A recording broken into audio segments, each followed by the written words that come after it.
You are what I'm looking for.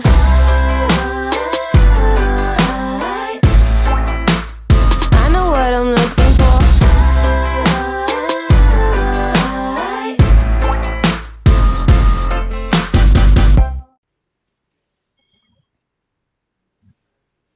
शुरू करें। मित्रों, आप सभी इस बात से अवगत हैं कि इस समय संपूर्ण लोकतंत्र के प्रति अपमानजनक टिप्पणी करने वाले लोग सत्याग्रह के नाम पर महात्मा गांधी जी की समाधि पर जो कर रहे हैं उसमें सत्य के प्रति कोई आग्रह नहीं, अहंकार का दुराग्रह निर्लज्जता के साथ दिख रहा है। यह बात मैं इसलिए भी कह सकता हूं कि जब उन्होंने गांधी जी की समाधि और शब्द दोनों का प्रयोग किया है तो यह गांधी जी के प्रति भी एक अवमानना और दुराग्रह दिखता है, क्योंकि गांधी जी ने अपना पहला सत्याग्रह 1906 में ट्रांसवाल में सामाजिक कारण से किया था। भारत में 1919 में रोलेट एक्ट के लिए किया था। यह पहली बार अपने लिए, अपने निजी कारण से न्यायालय के द्वारा सजा याफ्ता होने के बाद न्यायालय के विरुद्ध करते हुए दिखाई पड़ रहे हैं। इससे अधिक दुराग्रह और दंभ सत्याग्रह के आवरण में संभव नहीं है। हम बहुत स्पष्ट रूप से कहना चाहते हैं कि इस पूरी प्रक्रिया में जो कुछ भी हुआ वह एक न्यायिक प्रक्रिया का हिस्सा था। न्यायिक प्रक्रिया के द्वारा उन्हें सजा हुई और यह बहुत समय से भारत की संसद के द्वारा बनाया नियम है जिसके तहत उनकी सदस्यता स्वतः चली गई। जैसे अगर आपका एंट्रेंस एग्जाम का रिजल्ट खारिज हो जाए तो आप विश्वविद्यालय में प्रवेश ले चुके हो तो वह स्थान स्वतः आपका खारिज हो जाता है। यह इसमें लीगल पोजीशन है और यानी इसके लीगल, पॉलिटिकल और मॉरल तीनों एस्पेक्ट हैं। अगर आप पॉलिटिकल एंगल से देखें, जितने भी प्रकार के आरोप लगा रहे हैं वो निराधार हैं। भारतीय जनता पार्टी का स्पष्ट मानना है कि आपको जो जो कहना है कहिए, जो अपशब्द कहने हो कहिए, भाजपा के विरुद्ध कहिए, हमने उसे स्वीकार किया है। सरकार के विरुद्ध आपने कितना कुछ कहा, हमने उसे शांति से स्वीकार किया। प्रधानमंत्री श्री नरेंद्र मोदी जी के विरुद्ध कितना विषवमन किया, हमने उसके ऊपर भी शांत रहे। परंतु जब आप भारत के विरुद्ध बोलते हैं, पिछड़े समाज के विरुद्ध इस प्रकार की घृणा और वैमनस्य की बात करते हैं और उस पे आपको जब न्यायालय के द्वारा सजा होती है और फिर जब आप उसमें राजनीतिक आरोप लगाने का प्रयास करते हैं तो इसमें मुझे उद्दंडता और निर्लज्जता दोनों नजर आती है और यह हमें स्वीकार्य नहीं है, क्योंकि यह भारत और भारत की परंपरा का अपमान है। और याद करिए, अहंकार की बात हम क्यों कह रहे हैं? अहंकार इसी नियम के तहत बनने वाले अध्यादेश को फाड़ने में भी था और आज पालन करने में भी है। दूसरा, हमारे हृदय में जो पीड़ा है, गांधी जी की समाधि पे आप अपने तथाकथित सत्याग्रह में ऐसे व्यक्तियों को ले जा रहे हैं जिन्होंने हिंसा में बढ़ चढ़कर हिस्सा लिया था। श्री जगदीश टाइटलर, सत्य और अहिंसा के प्रतीक गांधी जी की समाधि पर न सत्य न अहिंसा, असत्य और हिंसा दोनों के प्रतीकों को सामने लेकर फिर आप यह आवरण ओढ़ने का प्रयास कर रहे हैं। और उससे अधिक हद तो तब हो गई जब कांग्रेस के वरिष्ठ नेता और राज्यसभा में कांग्रेस संसदीय दल के उपनेता प्रमोद तिवारी जी इस सीमा तक चले गए कि जब सजा दी जानी चाहिए तो परिवार को देखकर, यानी गांधी परिवार की पृष्ठभूमि को देखकर दी जानी चाहिए। यानी यह बहुत आश्चर्यजनक बात है। इसके अंदर भी एक संवैधानिक विषय है कि कांग्रेस पार्टी न्यायालय के न्यायिक विवेक से अपने को ऊपर समझती है। It mean Congress party considered themselves superior then the judicial jurisprudence of the courts, and they will decide that in what manner and on what basis the court should give their final verdict. इसलिए मैं कहना चाहूंगा कि शायद, जिसे कहावत है ना हिंदी में, रस्सी जल गई पर बल नहीं गया, एक देश में दो विधान इन्हें आज भी चाहिए। एक विधान आम आदमी के लिए और एक विधान अपने परिवार के लिए। वैसे एक सरकार में दो प्रधान तो वो चला चुके हैं और पार्टी में भी दो प्रधान चला रहे हैं, यानी दो प्रधान चला रहे हैं और परिवार के लिए दो विधान इन्हें आज भी चाहिए। और फिर प्रमोद तिवारी जी कहते हैं परिवार की पृष्ठभूमि देख के देना चाहिए, तो मैं विनम्रता के साथ स्मरण दिलाना चाहता हूं कि आप ही के परिवार में आपकी दादी श्रीमती इंदिरा गांधी जी न्यायालय के द्वारा दोषी सिद्ध हुई थी चुनाव में धांधली के आरोप में। यह आपकी परंपरा है, पृष्ठभूमि है, और उन्होंने अपने को उसके बावजूद इंडिया इज इंदिरा कहा था। श्री राजीव गांधी जी भारत के पहले प्रधानमंत्री बने थे जो बोफोर्स में भ्रष्टाचार के आरोप में आए थे, और उन्होंने उसके बाद यह भी बोला था कि बड़ा पेड़ गिरता है तो धरती हिलती, यानी हजारों सिखों के नरसंहार को जस्टिफाई किया था। आपकी माताजी के छत्र छाया में चल रही सरकार में महात्मा गांधी की समाधि पर लिखे हे राम के राम को काल्पनिक कह दिया गया था। तो मान्यवर, किस पृष्ठभूमि की आप बात कर रहे हैं? पृष्ठभूमि तो और भी ज्यादा खतरनाक नजर आ रही है, और यहां पर विषय उससे भी ज्यादा है। भारत के पिछड़े समाज के प्रति इस प्रकार का दुराग्रह, और उसके बाद आप जिस बेशर्मी के साथ उस चीज का समर्थन कर रहे हैं वो दुखद है, पीड़ादायी है। ईमानदारी तो यह कहती थी कि आपको क्षमा याचना करनी चाहिए थी, और दुख की बात यह है कि ये जितने भी अपने को पिछड़े दलितों के अलंबरदार बनते हैं वो अचानक मौन साधना में क्यों चले गए?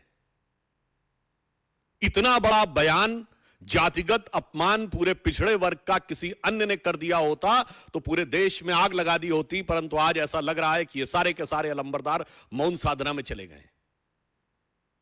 बड़े आश्चर्य की बात है जो ये कहते हैं थे कि आतंकवाद का मजहब नहीं होता, वो दो सरनेम के आधार पे भ्रष्टाचार की जाति बताने लगते हैं। कितनी डुप्लिसिटी ऑफ द कैरेक्टर है इनमें। और मैं ये भी कहना चाहूंगा, शायद राहुल गांधी जी के लिए चोर शब्द बहुत भारी पड़ रहा है।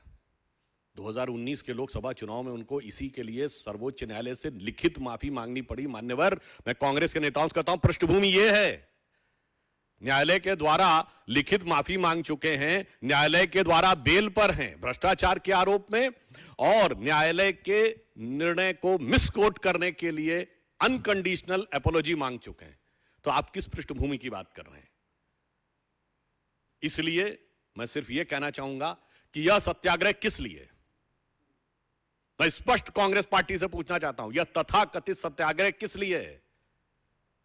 आपने पिछड़ी जाति का अपमान किया, उसको जस्टिफाई करने के लिए, या न्यायालय ने आपको सजा दी है तो न्यायालय के विरुद्ध है, या भारत के जिस नियम के तहत आपको उस सजा के कारण डिस्क्वालीफाई होना पड़ा है उसके विरुद्ध है, या हिंसा में शामिल लोगों को आपने इसमें साथ में लिया है तो यह हिंसा के विरुद्ध है। इसलिए मैं यह कहना चाहता हूं कि यह कोई लोकतंत्र के लिए नहीं है। लोकतंत्र के अंदर राजनैतिक अहंकार का पूर्वाग्रह जिन लोगों में है और पिछड़ी जातियों के प्रति दुराग्रह जिन लोगों में है, यह उनके अहंकार का एक प्रदर्शन मात्र है और कुछ नहीं। और यदि मैं कहूं कि बहुत दुख की बात है, यह किसी भी भारतीय के लिए पीड़ा की बात है कि महात्मा गांधी की समाधि पर महात्मा गांधी के सत्याग्रह शब्द का प्रयोग यदि ये लोग करते हैं तो गांधी जी के सत्याग्रह और इस तथाकथित सत्याग्रह में उतना ही अंतर दिखता है जितना पंचतंत्र में भगत और बगुला भगत में। धन्यवाद।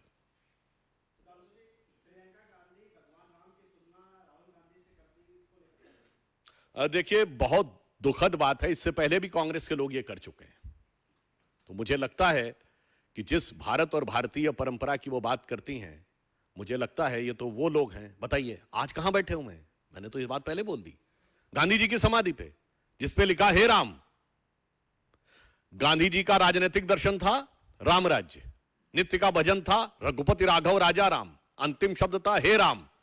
और ये राम के मंदिर के खिलाफ खड़े, राम भक्त कारसेवकों के खिलाफ खड़े, राम को काल्पनिक बताने वाले आज अपने अहंकार को छुपाने के लिए भगवान राम के नाम का प्रयोग कर रहे हैं। इसीलिए मैंने यह बात कही, वही अंतर है जो भगत और बगुला भगत में।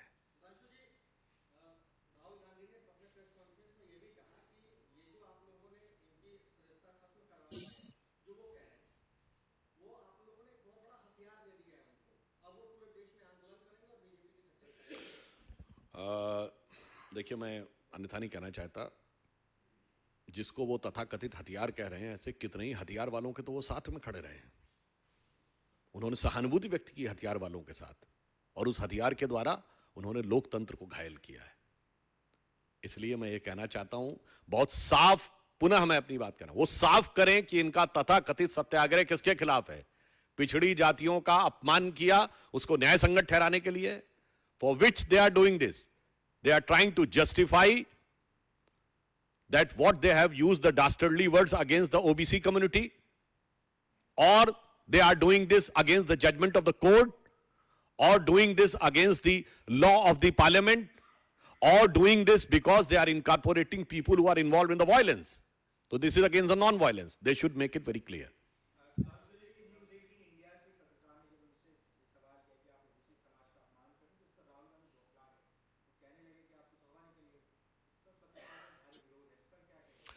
देखिए, इसमें दो बातें हैं। राहुल गांधी जी भारत की राजनीति के, उनकी कई कैरेक्टरिस्टिक्स हैं। वो चिर युवा हैं, 50 पार करने के बाद भी युवा हैं। चिर व्याकुल भी हैं, आप देखेंगे वो हमेशा एजिटेटेड रहते हैं। पर चिर व्यथित भी हैं, दुखी भी हमेशा रहते हैं। और चिर कुपित भी हैं, गुस्से में भी हमेशा रहते हैं। तो he is a perpetually youth, perpetually frustrated and perpetually agitated. तो this is nothing but a reflection of his own characteristic. और जहां तक मुझे जानकारी है कि शायद वो पत्रकार शायद कांग्रेस बीट के ही थे।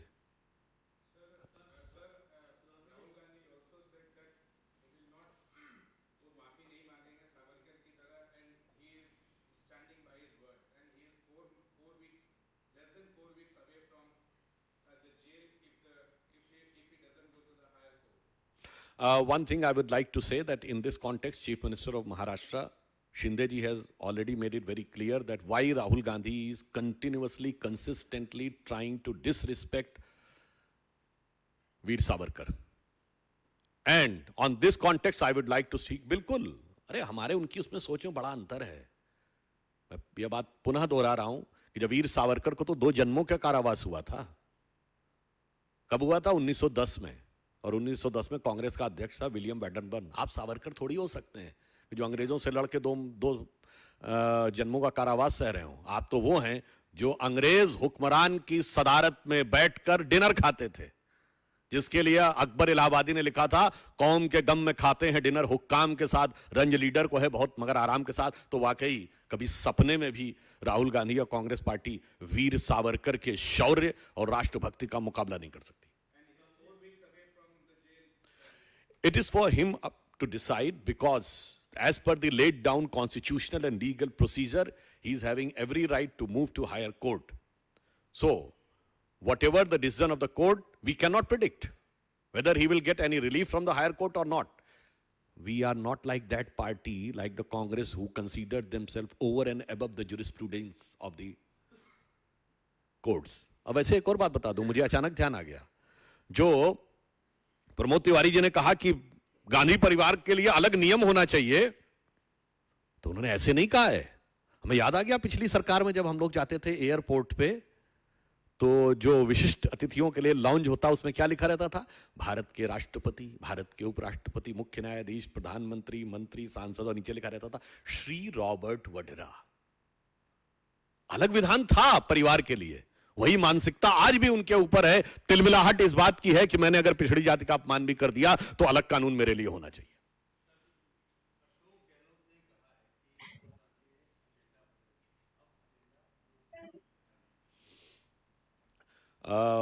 वैसे तो वैसे तो मात्र कुछ महीने पुरानी तो बात है, पिछले साल जब एजेंडा यह था कि अशोक गहलोत को राष्ट्रीय अध्यक्ष बनाना है और अशोक गहलोत जी ने ऐसा एजेंडा बदला कि भारत के इतिहास में पहला उदाहरण होगा कि जो पार्टी के का संभावित राष्ट्रीय अध्यक्ष हो वो बागी हो जाए। तो मुझे लगता है कांग्रेस में एजेंडा कब कैसे किस आधार पर बदल जाता है ये तो पता नहीं, पर एक एजेंडा तय है कि भारत का अपमान करना है, मोदी जी के प्रति घृणा है, भाजपा के प्रति वैमनस्य है, और इसने कह दिया एजेंडा में एक और चीज जुड़ गई है कि पिछड़ी जातियों के प्रति भी अपमान और तिरस्कार है और उसके ऊपर मेरा अहंकार है।